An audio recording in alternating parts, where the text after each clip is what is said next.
thunder, lightning, three witches chanting on a dark Scottish moor.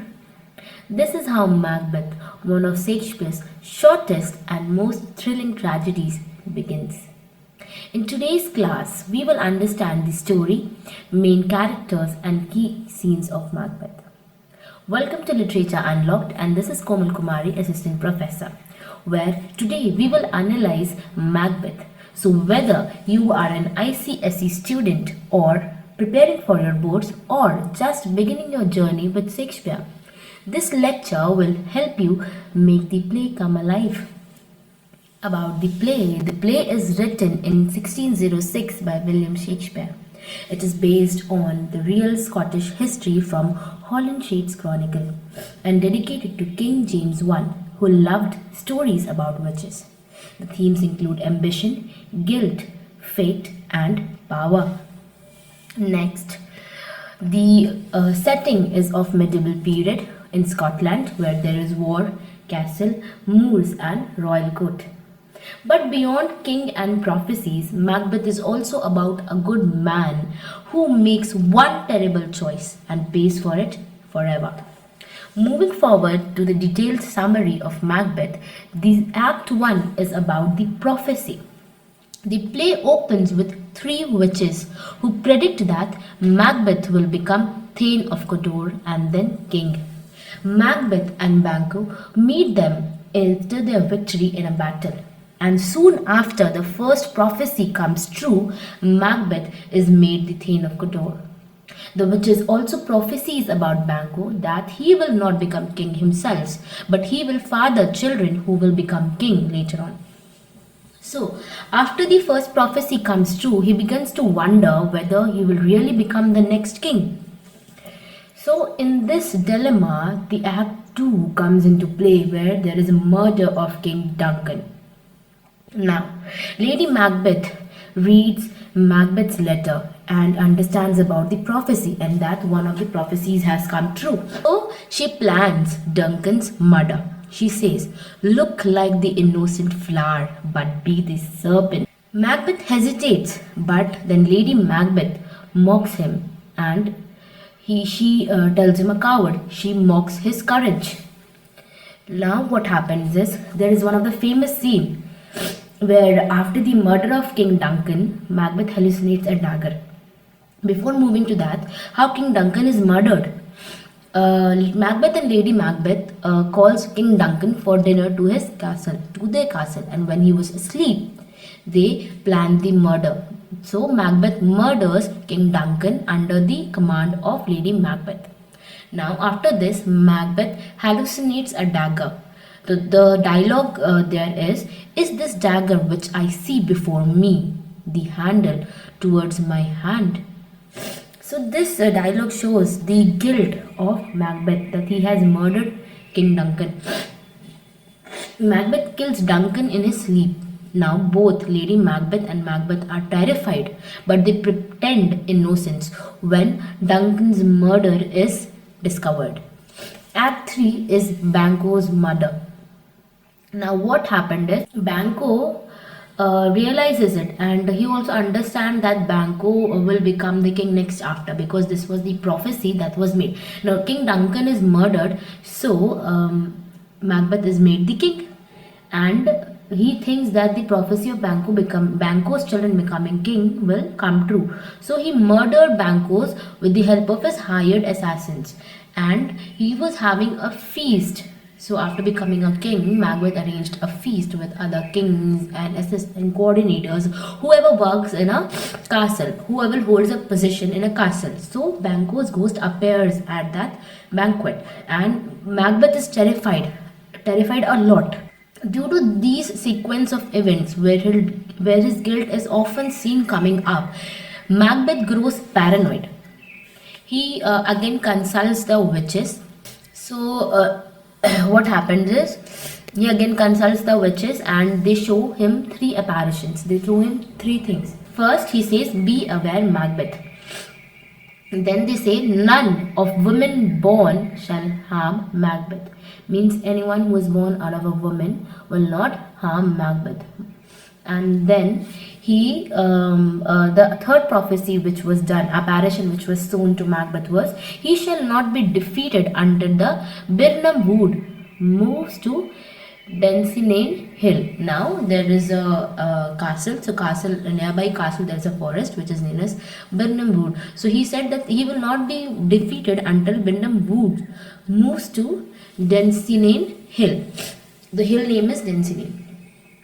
What happens is now Macbeth feels invincible. He thinks that woods will not move itself, and everyone is born out of a woman. So he thinks that he is invincible and no one can harm him now. What happens is, all these apparitions were a trick. Out of fear of that something will happen to him, and also out of cruelty, he killed Macduff's family. So Macduff's family is also killed. Now here comes the fall. So after reaching the certain point, certain height, now the fall comes down. So what happens is, Lady Macbeth is tormented by the guilt of killing Duncan and also prophesying on helping out in other murders. So she is tormented by guilt and starts sleepwalking. Sleepwalking is where when you walk when you are in sleep. So you start walking when you are in sleep, but you are not aware of this.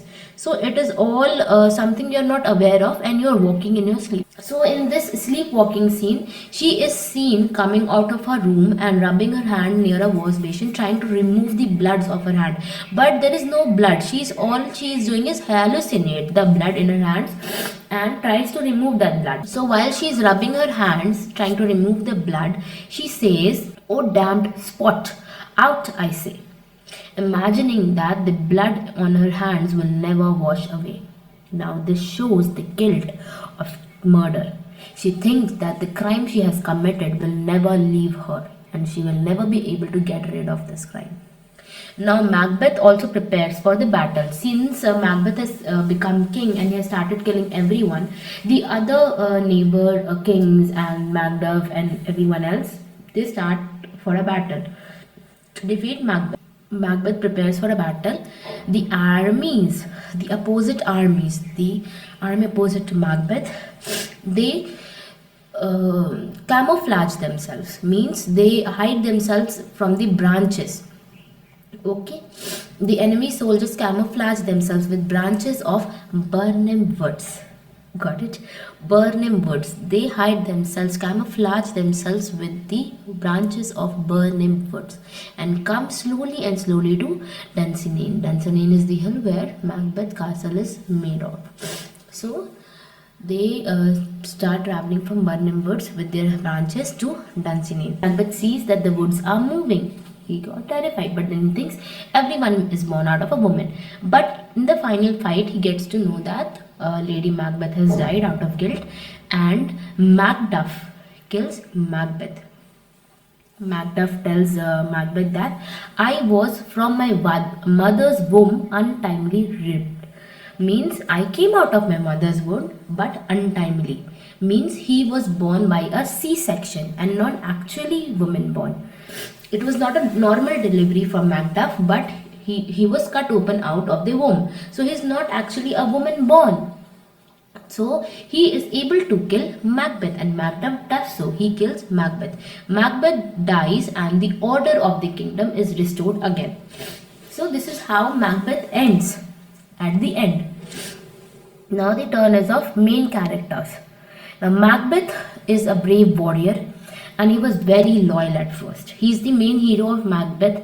The play is also named after his name. So he is very brave and loyal at first. But he has a tragic flaw, that is ambition, vaulting ambition.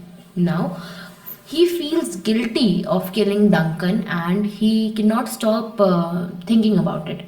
His famous line is, I am in blood, stepped in so far. I am in blood, stepped in so far. And his fall shows that evil. So his fall shows that evil never brings peace. So if you are someone who is doing evil, it will never bring you peace. You will always be in a guilt. You will always be terrified. You will always be traumatized. Now Lady Macbeth is also ambitious, but she is also manipulative. You can see how she manipulates Macbeth in believing the prophecies, and killing Duncan. She's the one who is responsible for Macbeth to kill Duncan. Now, she also is later consumed by guilt in the sleepwalking scene, and she dies off stage. We are not known that how that in the play it is not shown that she died. It is only told that Lady Macbeth has died. Possibly it is supposed to be a suicide. Now, Lady Macbeth is also considered the fourth witch. The three witches here tricks Macbeth into believing the prophecies and also tricks later by the apparitions.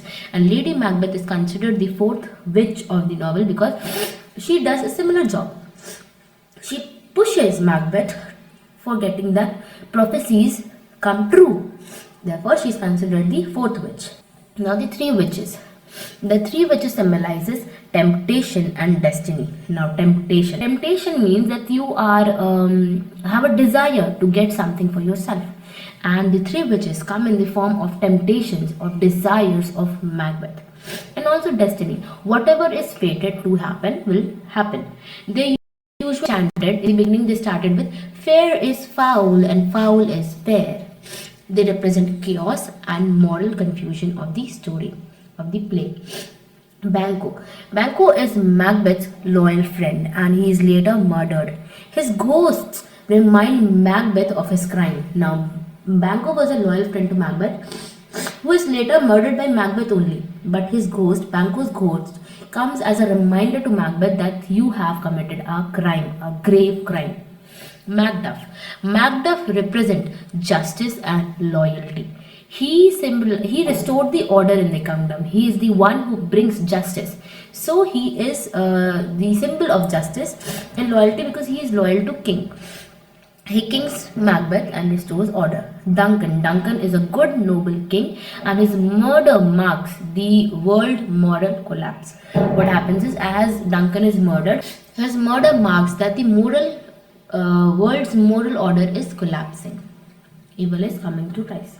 But with Macbeth's death, Lady Macbeth's death, it comes back into place that evil may succeed at first, but it will eventually fall. Next, the sleepwalking scene, the most important scene in Macbeth. Now, it is a haunting moment in Shakespeare's Macbeth.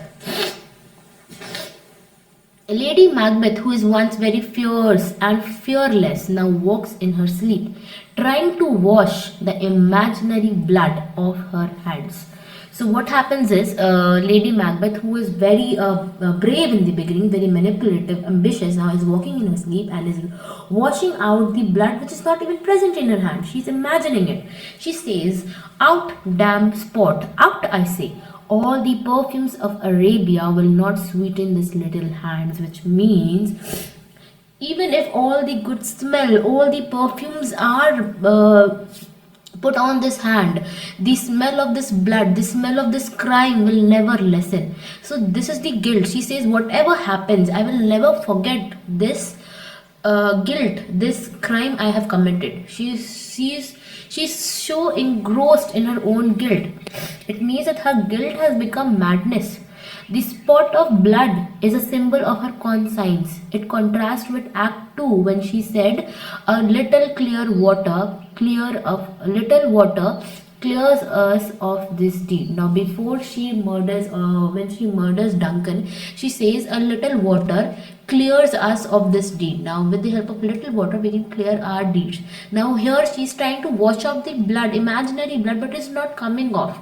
So, it is a very contrast. It is a very stark contrast from Act 2 and to the sleepwalking scene. She understands that the guilt cannot be washed away. This scene shows how sin destroys peace of mind.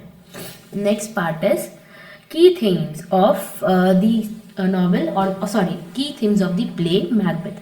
Now, it is very important for ICSE students to understand the key themes, which are ambition and power, guilt and conscience, appearance and reality, order versus disorder, and now supernatural elements are very important in Macbeth because there are witches, there are ghosts, there is stormy weather, thunder, lightning, everything similar to supernatural, means something which is not natural. Witches are supernatural, ghosts are supernatural, the weather, the atmosphere of Macbeth is very chaotic, very terrible, very haunting. So this is all supernatural. Guilt and concise here is guilt of Lady Macbeth, guilt of Macbeth of killing King Duncan, and also Banquo later on. And concise is that you can you understand that the guilt, that the sin you have committed will never wash away. You will never get rid of this guilt of killing King Duncan. So you have one part, you have your guilt of doing something bad, then other part you have your conscience, where you understand that whatever I have done, I have to suffer it. Ambition and power. Ambition and power means ambition of Macbeth of becoming a king. He had the desire of becoming a king. That is ambition. And power, that is, you have murdered King Duncan, then you had got many powers. So you are doing whatever you want to. He killed Banquo, he killed Macduff's family and everyone else. So this is how power and ambition goes hand in hand. Now, order and disorder. Order was still King Duncan was the king, and then disorder comes with Macbeth becoming the king. He kills everyone. He cannot manage the kingdom, and then when Macduff becomes the king again, the order is restored. Appearance versus reality. Appearance here is means the thought process of humans, that how Macduff pretended to be very innocent and becoming the king after murdering King Duncan.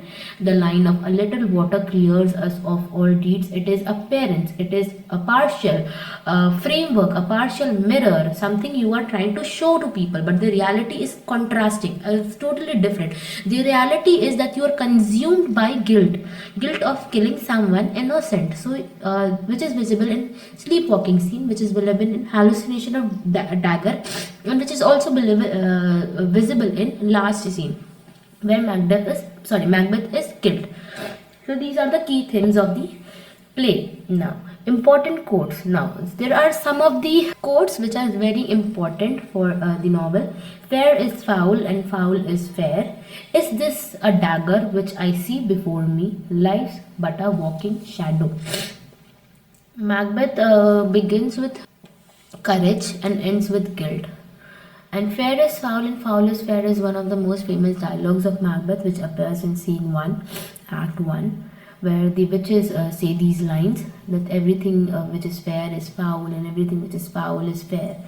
So it is a kind of trick to Macbeth.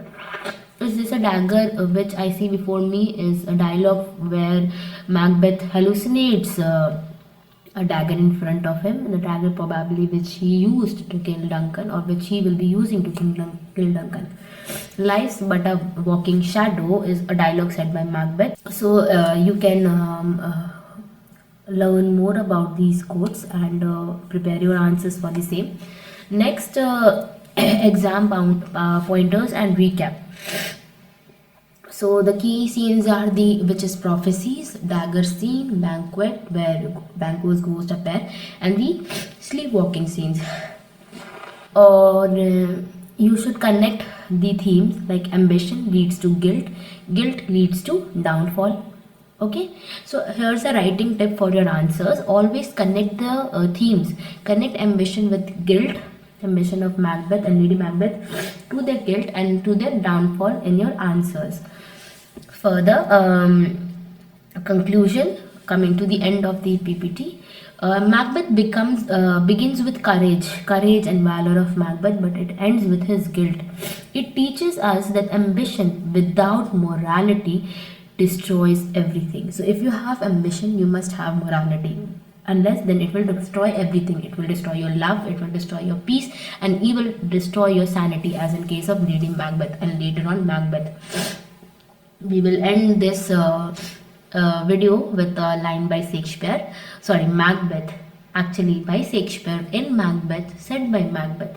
Life is but a walking shadow, full of sound and fury, signifying nothing. Thank you everyone, and see you soon.